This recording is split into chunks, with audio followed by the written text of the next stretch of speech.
একটা কবরস্থানের মাহফিল, মাজারের শরীফের মাহফিল। তো এই প্রসঙ্গে আমি কয়েকটি কথা বলবো। ওমা তাওফীক ইল্লা বিল্লাহ।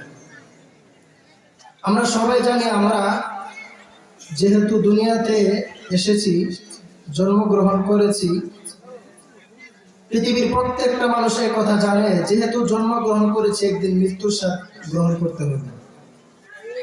কি বলেন? ঠিক না? সবাই এই কথা মানে বিশ্বাস করে, এবং আল্লাহ তাআলা এটা কোরআনের মধ্যে বলে দিয়েছেন জায়গায় জায়গায়। তো আমরা যে এই যে দুনিয়ার জগৎটা, একটা মানুষ জন্মগ্রহণ করার থেকে মৃত্যু পর্যন্ত এই দুনিয়ার একটা বাস্তবতা আছে। এই দুনিয়াটার বাস্তবতাটা কেমন? কোরআনুল কারীমের মধ্যে আল্লাহ তাআলা একটা দৃষ্টান্ত দিয়েছে। কোরআন তো আমাদের জন্য উপদেশ, ঠিক না? কোরআন এবং হাদিস আমাদের জন্য উপদেশ। তো আল্লাহ তাআলা এক আয়াতের মধ্যে বলেন, এই আয়াতটা তরজমা করে কিছু কথা বলে এবং হাদিসটা তরজমা করে কিছু কথা বলে আমি শেষ করে দেব ইনশাআল্লাহ। আল্লাহ তাআলা বলেন, ইন্নামা মাসালুল হায়াতিদ দুনিয়া কামাইন আনজালনা, নিশ্চয় দুনিয়ার জীবন, তোমরা যে জন্মগ্রহণ করেছো, দুনিয়াতে এসেছো, এর বাস্তবতা কি? নিশ্চয় ইন্নামা মাসালুল হায়াতিদ দুনিয়া, দুনিয়ার জীবন, কামাইন আনজালনাহু মিনাস সামা, ওই বৃষ্টির মতো, যেই বৃষ্টি আমি আকাশ থেকে বর্ষণ করি। আকাশ থেকে আল্লাহ তাআলা কি করেন? বৃষ্টি বর্ষণ করেন। উদাহরণটা আপনারা হয়তো তরজমা অনুযায়ী বুঝবেন না, পরবর্তীতে বুঝে আসবেন। কামাইন আনজালনাহু মিনাস সামাই ফাখতালাতা বিহি নাবাতুল আরদ, যখন একটা জমিনের মধ্যে বৃষ্টি পড়ে, বৃষ্টি পড়ার পর সেই জমিটা উর্বর হয়ে যায়, সেই জমিটা চাষাবাদের উপযোগী হয়ে যায়, সেই জমির মধ্যে যখন আপনি বীজ বপন করবেন, গাছ লাগাবেন, সেই জমিতে গাছ উৎপন্ন হবে। কামাইন আনজালনাহু মিনাস সামাই ফাখতালাতা বিহি নাবাতুল আরদ, সেই বৃষ্টিটা পড়ার পর জমির মধ্যে, সেই জমিটা উর্বর হওয়ার পর যখন আপনি গাছ রোপণ করলেন, সেই বীজ থেকে গাছ একটা উৎপন্ন হলো। নাবাতুল আরদি মিম্মা ইয়াকুলুন নাসু ওয়াল আনআম, সেই জমি থেকে এমন এমন ফসল উৎপন্ন হয়, যে ফসলগুলো মানুষ এবং দুনিয়াতে যত জীবজন্তু আছে সবাই বপন করে। মানুষের যত খাবার আছে সবকিছুর মূল থেকে মাটি থেকে, না? মাটি থেকে কিন্তু সবকিছু সৃষ্টি হয়। আল্লাহ তাআলা প্রথমত, যদি আল্লাহ তাআলা মনে করেন বৃষ্টি না দিত, সবসময় যদি শুধু রৌদ্র থাকতো, তাহলে কোনো জমির মধ্যে কোনো ফসল হইতো না। আল্লাহ তাআলা বলতেছেন, পানি যেমন আমি দেই, বৃষ্টি যখন দেই, সেই বৃষ্টি দেওয়ার পরে জমিটা উর্বর হয়, হওয়ার পরে তোমরা যখন চাষাবাদ করো, সেখানে বিভিন্ন গাছ গাছালি হয়, সেখানে ফল ফলাদি হয়, সেখানে ধান গম এগুলো হয়। তারপরে তোমরা কি করো? এগুলো খাও, তোমাদের পশুদেরকে খাওয়া, লালন পালনের জন্য। হাত্তা ইযা আখাযাতিল আরদু যুখরুফাহা ওয়া যায়্যানাত ওয়া যান্না আহলুহা আন্নাহুম কাদিরুনা আলাইহা, এখন বীজ যখন লাগানোর পর আস্তে আস্তে গাছটা বড় হতে থাকে, ঠিক কিনা? এটাকে আপনি লালন পালন করতে থাকেন, এটাকে সার দেন, নিরের প্রয়োজন হলে নিরি দেন, সার দেওয়ার পর এটা আস্তে আস্তে বড় হতে থাকে। বড় হওয়ার পর এটা একটা সবুজ আকার ধারণ করে, ঠিক না? সবুজ আকার ধারণ করার পর এরপর এটার মধ্যে ফল আসে।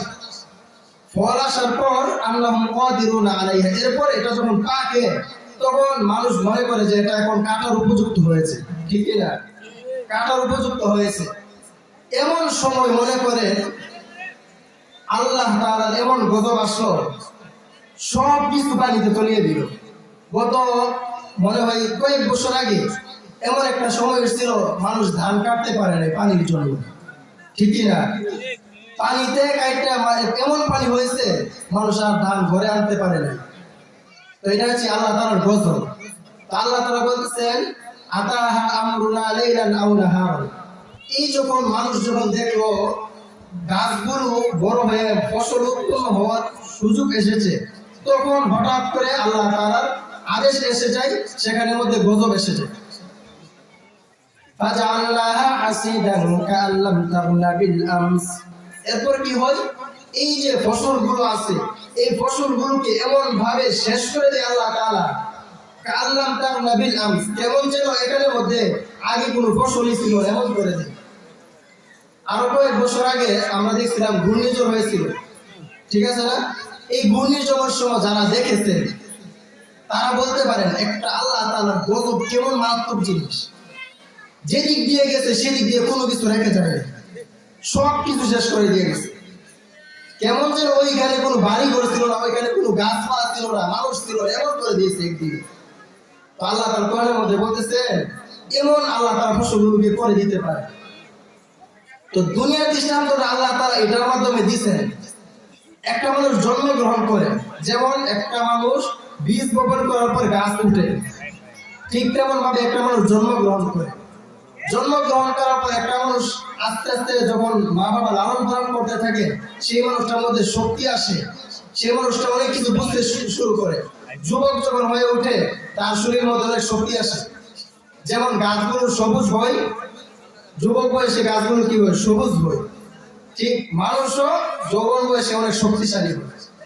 এরপরে যখন এটার মধ্যে বার্ধক্য আসে, গাছটাকে আস্তে আস্তে আল্লাহ তাআলা শেষ করে দেয়, ঠিক না? ঠিক এমনই ভাবে মানুষকেও আল্লাহ তাআলা এইভাবে দাড়িগুলোকে সাদা করে দেয়। এক সময় দাড়িগুলো কালো ছিল, সেগুলোকে সাদা করে দেয়। চুলগুলো কালো ছিল, সেগুলোকে সাদা করে দেয়। মানুষ চলতে ফিরতে অনেক শক্তি পেত, কিন্তু এক সময় শক্তি পায় না। আল্লাহ তাআলা বলতেছেন যে এই যে দৃষ্টান্তটা মানে এমন ভাবে একদিন আল্লাহ তাআলার আদেশ এসে যায়, মৃত্যু এসে যায়। ইদা জা আজালুহুম লা ইস্তাখিরুনা সাআতাও ওয়া লা ইস্তাকদিমুন। আল্লাহ তাআলা কোরআনের মধ্যে বলেন যখন মৃত্যুর আদেশ এসে যায়, এক মুহূর্তের জন্য আগেও আসে না, এক মুহূর্তে পরেও যায় না। তো এমন ভাবে হঠাৎ করে মানুষ হঠাৎ করে কি করা যায়, মৃত্যুবরণ করা যায়। তো আমাদের যে এই দুনিয়ার বাস্তবতা হলো এমনই, জন্মদিন করছি, মৃত্যুবরণ করব। এর মাঝখানে আমরা কিসের জন্য এসেছি?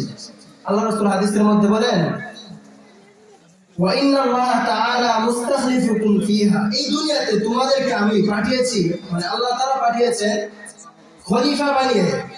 ফায়ানজুরু কাইফা তা'মালুন, দুনিয়াতে দেখবেন তোমরা কি আমল করো।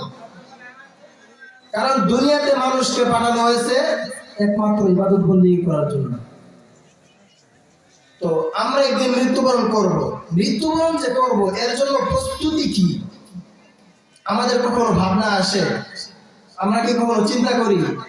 আমি তো একদিন, এই যে আমরা বৃদ্ধ বাবারা আছি, আমরা কি কখনো চিন্তা করি আমি তো একদিন এই ছোট শিশুটার মতো ছিলাম, আমি তো একদিন এমন শক্তিশালী ছিলাম, একাই সবকিছু করতে পারতাম। এখন যে আমার শরীরের মধ্যে শক্তি নাই, আমার চুলগুলো সাদা হয়ে গেছে, আমার দাড়িগুলো সাদা হয়ে গেছে, আমি কি এখন কখনো ভাবি আমি যে কবরের মধ্যে রওনা হচ্ছি? আমরা কিন্তু ভাবি না এইভাবে। তো এই যে কবরের মধ্যে যাব, এই যাওয়ার জন্য, এই কবরের মধ্যে যাওয়ার পর দুনিয়াতে এই যে থেকে গেলেন, এই দুনিয়ার মধ্যে আমল করার যত দরজা ছিল সব দরজা বন্ধ হয়ে যাবে। কবরের মধ্যে গিয়ে যদি সারা জীবন আমল করেন, সে আমল কোনো কাজে আসবে না। কারণ আমলের জায়গা হচ্ছে কি দুনিয়া, আর দুনিয়া মাজরাআতুল আখিরাহ, দুনিয়াটা হচ্ছে আখিরাতের ক্ষেত। দুনিয়াতে যে আখিরাতের জন্য ফসল ফলাবে, আখিরাতে সে পাবে। তো আমি হাদিসটা শেষ করে দিচ্ছি। তো আখিরাতে যে যাবেন, তিনটা জিনিস আছে। আপনি মৃত্যুবরণ করার পরও তিনটা জিনিস আছে, যে তিনটা জিনিসের মধ্যে যদি আপনি রেখে দিতে পারেন, এই কবরে যাওয়ার পরে সওয়াব জারি থাকবে। এই হাদিসটা শেষ করে দিচ্ছি। এক নম্বর হচ্ছে ইযা মাতাল ইনসান ইনকাতা আনহু আমালুহু, যখন মানুষ দুনিয়া থেকে মৃত্যুবরণ করে, দুনিয়ার সকল আমলের দরজা বন্ধ হয়ে যায়। ইল্লা মিন সালাসাতিন, তিনটা আমলের দরজা বাকি থাকে। ইল্লা মিন সাদাকাতিন জারিয়াতিন, এক নম্বর হচ্ছে সাদাকা জারিয়া। কেউ যদি মসজিদ মাদ্রাসা নির্মাণ করে, কেউ যদি রাস্তাঘাট তৈরি করে, কেউ যদি কল বানিয়ে দেয় পানি পান করার জন্য, এমন সামাজিক কাজ করে বা ইসলামিক কাজ করে, এই কাজগুলো যতদিন দুনিয়াতে থাকবে ততদিন আপনি আখিরাত মানে কবরের মধ্যে শুয়ে এর আমলের সওয়াব পাবেন। এক নম্বর।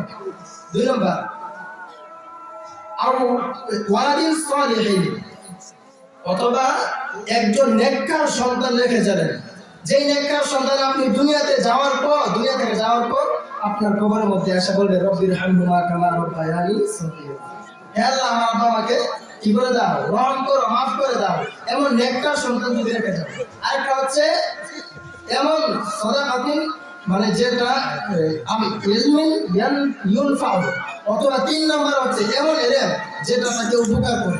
আপনি একজনকে হাফেজ বানালেন, একজনকে আলেম বানালেন, অথবা আপনি সন্তানকে হাফেজ বানালেন, সন্তানকে আলেম বানালেন, বা আপনি এমন কারোর সাথে সম্পর্ক রাখলেন যে আলেম, যে হাফেজ, যে মুফতি, এমন একজন ভালো মানুষের সাথে সম্পর্ক রাখলে, এই ভালো মানুষের সাথে সম্পর্ক রাখলে বা আপনার পরিবারের কারোর মধ্যে যদি এরকম ভালো মানুষ তৈরি করে যেতে পারে, তাহলে আপনি কবরে শুয়ে তার সওয়াব পাবেন। এই 3টা জিনিসের বাকি আছে, এই 3টা জিনিসের কোনো একটা রেখে যাবেন। আমি আপনাদেরকে জোরালো আবেদন করব, এই 3টা জিনিসের কোনো একটা না রেখে দুনিয়া থেকে কখনো যাবেন না। সদকা জারিয়া, নেককার সন্তান, অথবা আরেকটা হচ্ছে কি ইলম রেখে যাও। এই 3টা জিনিসের কোনো একটা রেখে যাওয়ার চেষ্টা করবেন। ওয়া মা তাওফীক ইল্লা বিল্লাহ। আসসালামু আলাইকুম ওয়া রাহমাতুল্লাহি ওয়া বারাকাতুহু।